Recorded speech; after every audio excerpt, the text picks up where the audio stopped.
අලුතෙන් SLT Mobitel Home 4G LTE connection ගන්නයිට වටිනා tab computers සහ data දීමනා. අලුතෙන් SLT Mobitel Home 4G LTE connection ගන්නයිට වටිනා tab computers සහ data දීමනා. ජලයේ නැවුම් රසයෙන් උණු කර නිවාගත් ජලයට වඩා සුරක්ෂිත වතුර දෙන Unilever Pureit.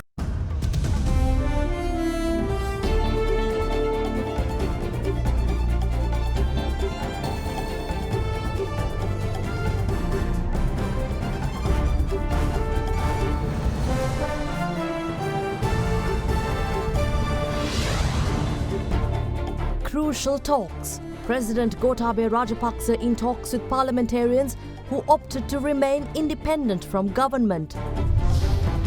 Unstoppable opposition. Samagi Jana Balavegya in talks with parties to garner support for no confidence and impeachment. Full faith and confidence. New central bank governor issues statement to say he is confident in guidance from appointed monetary board members. Showers of blessing. PUCSL expects heavy rainfall to boost hydropower generation capacity amidst unbearable power crisis. All this and much more coming up tonight on First at 9, this Sunday the 10th of April. සුවඳ jasmine සහ vitamin E සාරය සමගින් Navalax White. From AdaDerana, this is AdaDerana First at 9.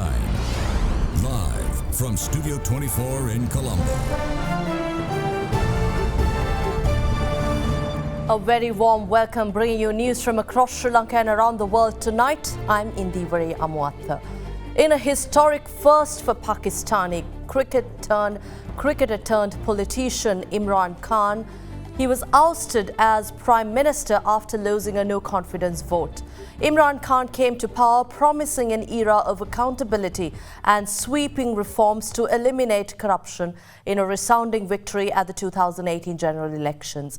After 14 hours of debate on Saturday, the opposition's no trust motion was finally taken in the National Assembly an hour past midnight. 174 members in the 342-member House voted in favour of the dissolution in a disappointing ouster for Khan, who becomes the first premier in Pakistan's history to lose the trust of the lower house of parliament. Pakistan's opposition tabled a no-confidence motion in the National Assembly against Premier Imran Khan on the 20th of March after being deserted by coalition partners who blame him for a deteriorating economy and failure to deliver on his campaign promises. However, the crucial vote on the no-confidence motion was held yesterday, past midnight, following weeks of high political drama and days of constitutional chaos. The passing of the motion came after the country's Supreme Court ruled the cricket star turned politician acted unconstitutionally in previously blocking the process and dissolving the parliament, calling for early elections. According to the preceding speaker, Ayaz Sadiq, the no-confidence motion, which required 172 votes in the 342-seat parliament to pass, was supported by 174 politicians, making it a majority vote. The 69-year-old who steered Pakistan to Cricket World Cup victory in 1992 came to power in 2018 after rallying the country behind his vision of a corruption-free, prosperous nation. But his time in office was blighted by economic crisis, including recorded inflation. Imran Khan was elected as a Pakistani Prime Minister on the 18th of August 2018 and his term ended on the 10th of April 2022, where he remained in office for 3 years, 7 months and 23 days, making Imran Khan the first premier to be ousted through a no-confidence motion. His replacement, who will be voted in by Parliament on Monday, will be able to hold power until October 2023, when the next election is due to be held. Following yesterday's vote on the no-confidence motion, the opposition leader Shehbaz Sharif, the younger brother of three-time Prime Minister Nawaz Shehbaz, is widely expected to succeed Imran. Now here in Sri Lanka, President Gotabaya Rajapaksa is in talks currently with the 41 parliamentarians who recently quit government to remain independent in parliament. The discussion follows an invitation extended by the president to the members of parliament for discussions on their proposals for an interim government. A set of proposals to establish an all-party interim government was submitted to President Rajapaksa by the group of parliamentarians who left the ruling party to remain independent. Addressing the media at the party headquarters this morning, Chairman of the Sri Lanka Freedom Party, former President Maithripala Sirisena, said the main objective of the meeting is to urge the President to form an interim administration under an all-party cabinet with the least number of portfolios. 14 MPs representing the Sri Lanka Freedom Party, 9 representing the ruling Sri Lanka Pudujana Perumana, and 18 MPs of the government-allied parties recently left the government and decided to become independent in parliament. Meanwhile, a proposal to establish an all-party interim government was submitted to President Gotabaya Rajapaksa by the group of parliamentarians who left the ruling party to remain independent in parliament. The document of 11 proposals call for conditions that help calm public unrest, restore people's lives, and allow the people to elect a government of their choice be created. Former President Maithripala Sirisena on behalf of the Sri Lanka Freedom Party, former Minister Vasudeva Nanayakkara on behalf of 10 independent parties, SLPP parliamentarians Anura Priyadarshana and Vijayadasa Rajapaksa have signed the proposal.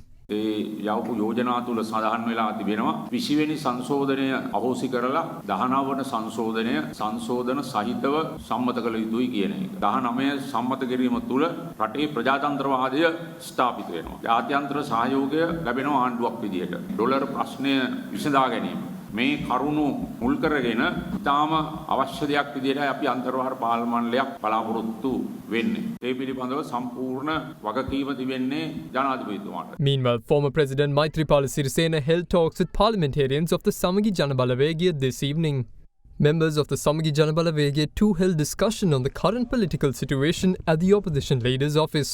පාසබංගේ දිගට බරක් යනවා. ඒ වගේ දෝෂාභියෝගයක් අපි දිගට බරක් යනවා. සුබවාදී ප්‍රතිචාර තියෙන മന്ത്രിවරුන්ගේ විශේෂ මාඩු පක්ෂයේ ඒ රහස් කියන්න බෑ. නමුත් අවශ්‍ය සංඛ්‍යාව ඉන්නවා. දැන් මේ වෙලාවේ ප්‍රධාන විපක්ෂය අනවුන්ස් කරලා තියන්නේ රජයට එරෙහිව විශ්වාසභංග යෝජනාවක් ගේන්න බව.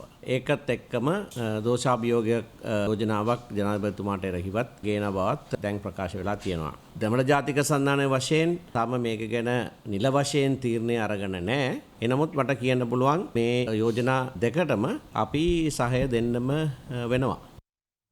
Meanwhile, leader of the opposition, Sajith Premadasa, told an Indian news agency that his party is set to bring a no-confidence motion against President Gotabaya Rajapaksa. Sajith Premadasa said in his interview that he had called a meeting with all leaders of opposition parties to take a final decision. The leader of the Samagi Janabalawegaya told ANI News of India that the no-confidence motion against President Gotabaya Rajapaksa will be brought if he fails to provide immediate relief to the people and address problems in economic policies. Premadasa also said that opposition members of parliament discussed that there should be an end to the executive presidency.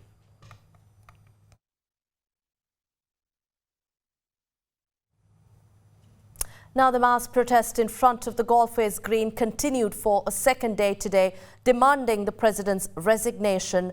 Today, protesters were gathered in front of the president's secretariat, expressing their frustration towards the government and the current economic situation. Protesters gathered yesterday in campaign against what was seen as the largest demonstration in recent time.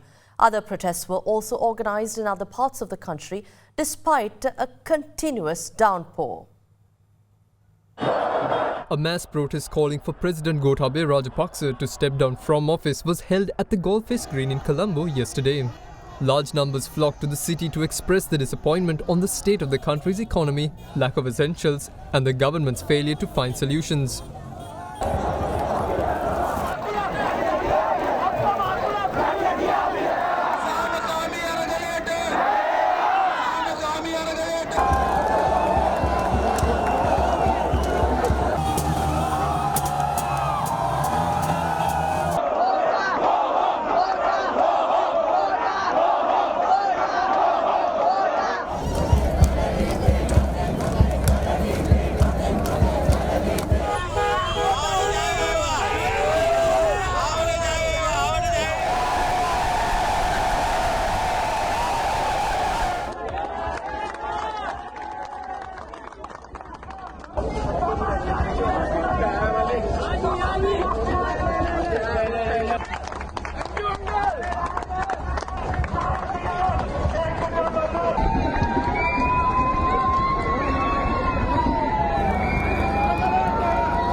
Business leaders, entrepreneurs, religious leaders, university students, and civil society representatives were seen joining the protest throughout the day yesterday.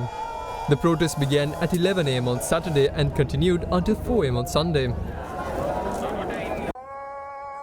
At 6 p.m., Muslims who had joined the protest were seen gathered in religious observation to break their Ramadan fast for the day.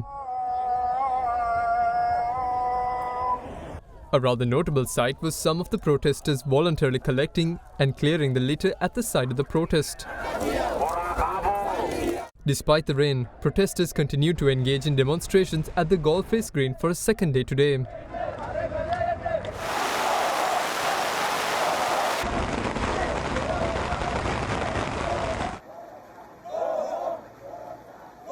As many people were engaged in the protest for a second day amidst the rain, volunteers were seen offering hot beverages in front of the presidential secretariat.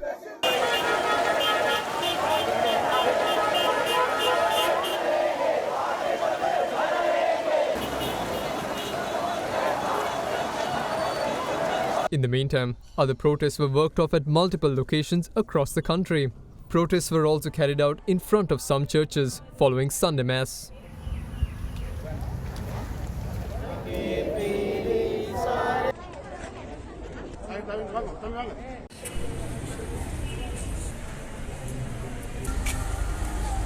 Other protests were organized by civil society and religious leaders in several areas of the country.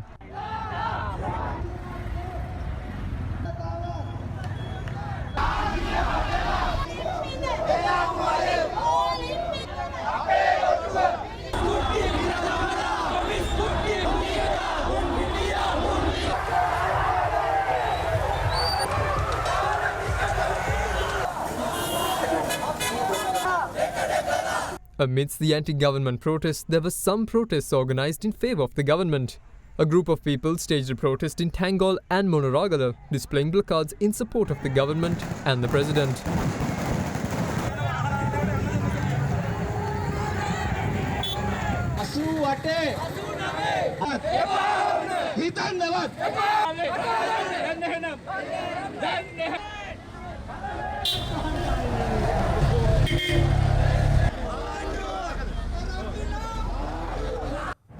Let's take a quick break on AdaDerana English news.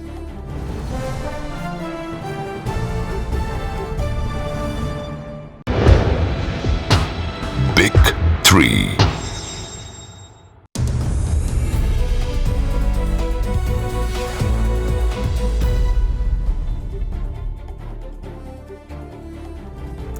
Welcome back.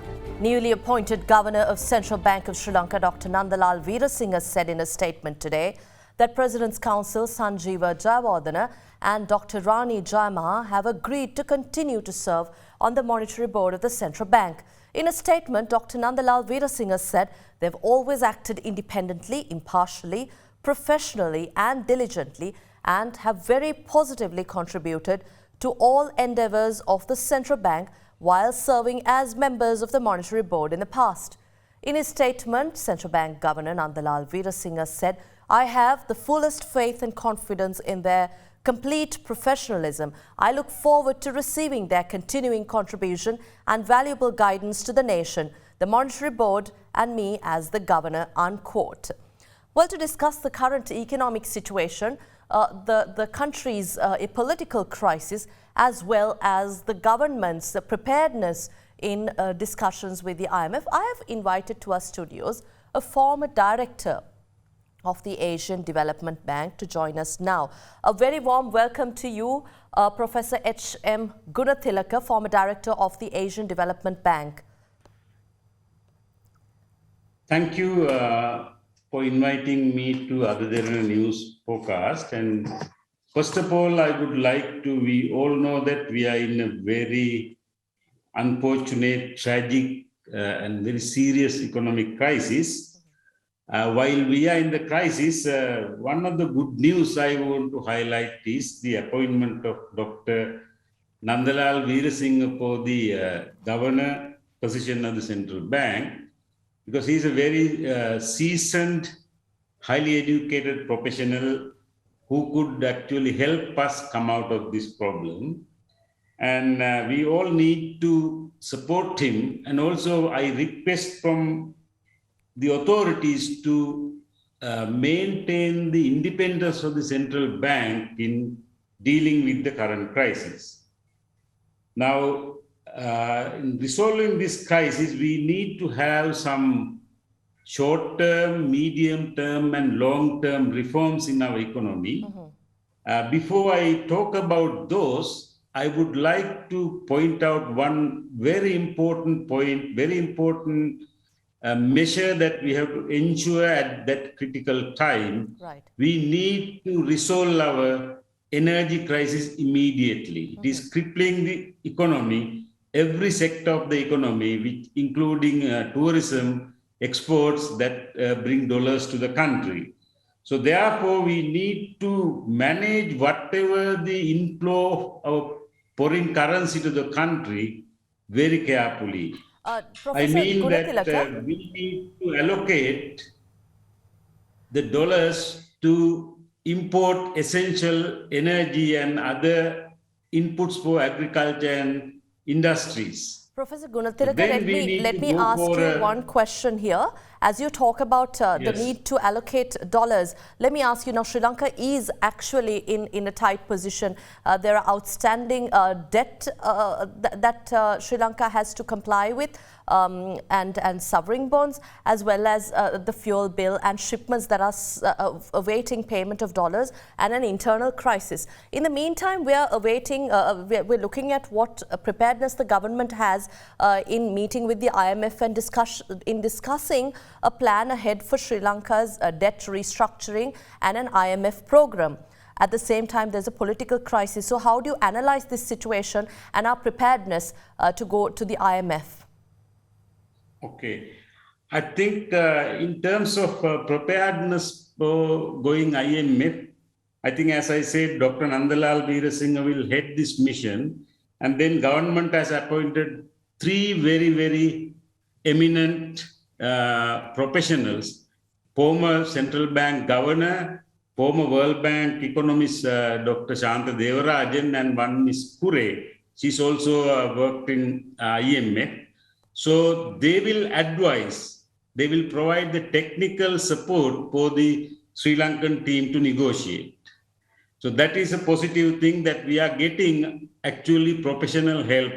That is the right thing to do.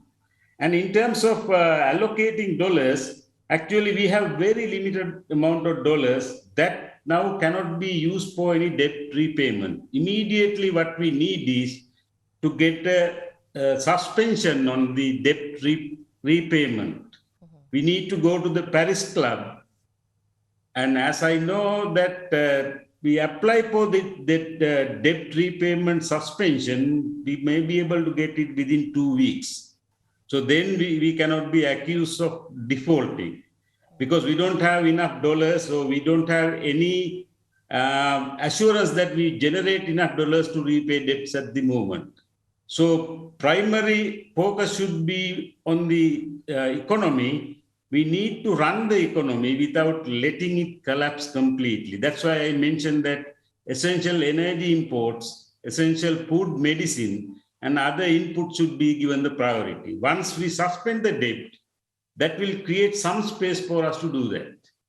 And then I think we have already appointed a very capable group of professionals to advise us. I think there were a lot of misconceptions about IMF. Yes. IMF now probably has also made some mistakes in the past. Right.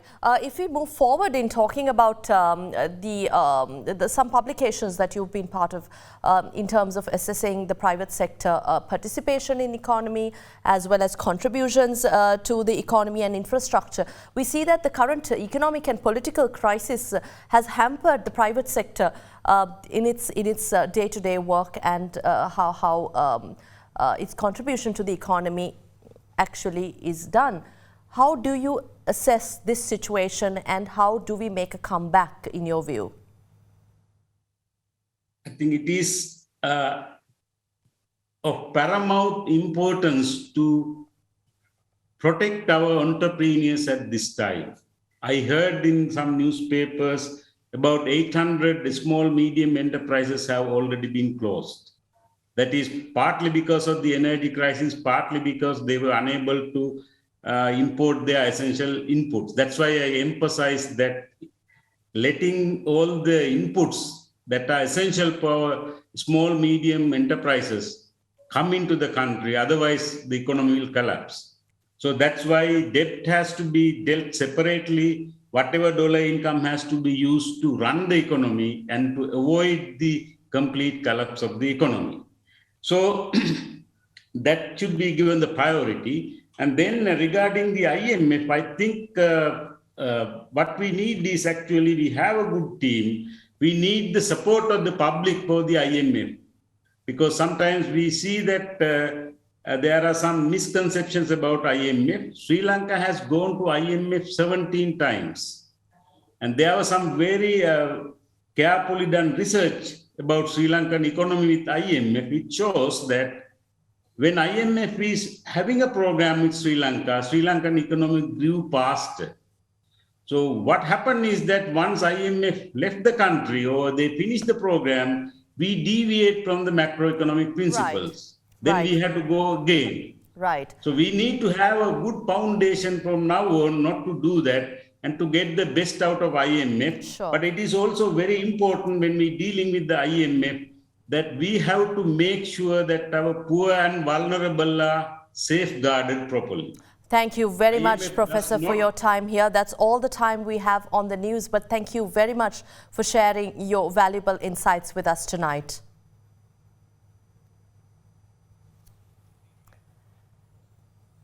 Now, also in the news tonight, Sri Lanka's Minister of Foreign Affairs, Professor G.L. Pires, met with high commissioners and ambassadors of countries in the non-aligned movement at the Ministry of Foreign Affairs to brief the envoys on the current situation in Sri Lanka.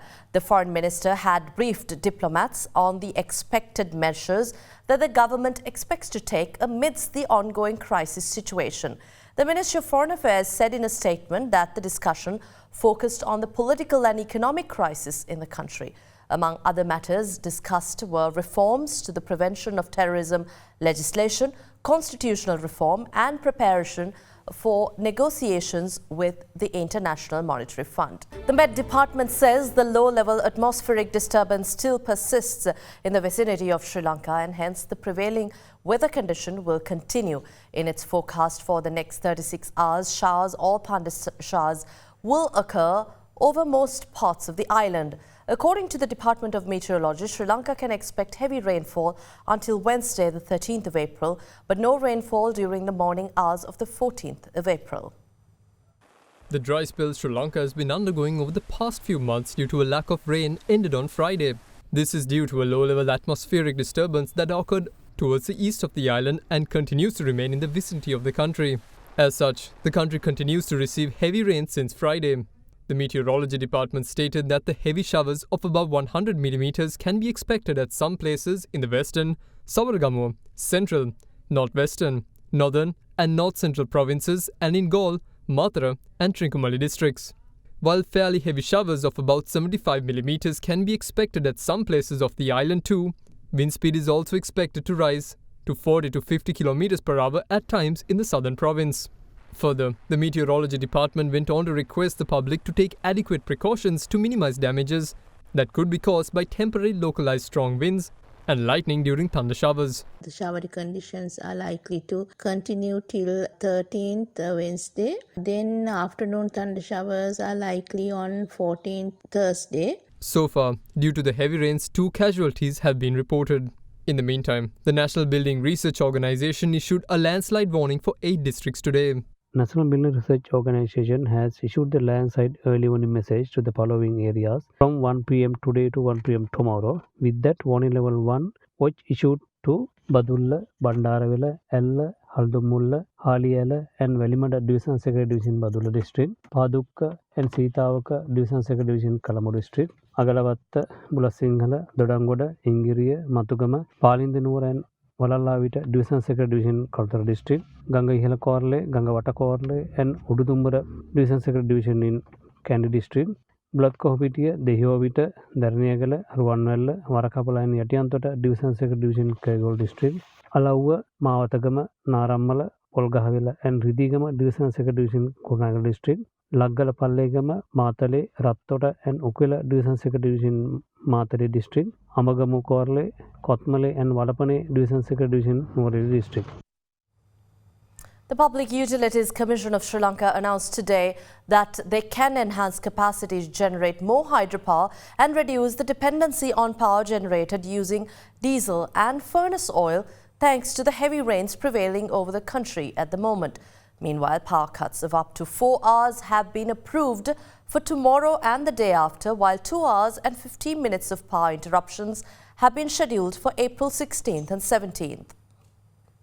The Public Utilities Commission of Sri Lanka has announced that there will be power cuts lasting for 4 hours tomorrow and on the 12th. Areas categorized A to L can expect power cuts between 8:30 am and 10:45 pm both tomorrow and the day after. However, areas P to W will experience power interruptions between 10:45 am to 10:45 pm tomorrow and on the 12th of this month. In the meantime, the PUCSL says that heavy showers experienced island-wide will enhance the capability to generate more hydropower. The PUCSL states that Sri Lanka's hydropower generation had come down by half of its capacity over the past couple of months as the hydropower reservoirs were dying out due to the dry weather conditions. According to the Commission, water levels in some reservoirs had receded and their remaining capacity has fallen below 20%, while this had led to increased dependency on the power generated using diesel and furnace oil. Despite ships carrying fuel arriving in the country, there continues to be long queues outside the refueling stations as the country lacks the required forex to clear the shipments. The Ministry of Power stated that under the Indian credit line and due to other long-term fuel contracts, Sri Lanka is due to receive 30,000 metric tons of fuel. And that wraps up tonight's edition of First at 9, your AdaDerana English News Bulletin. Have a pleasant evening.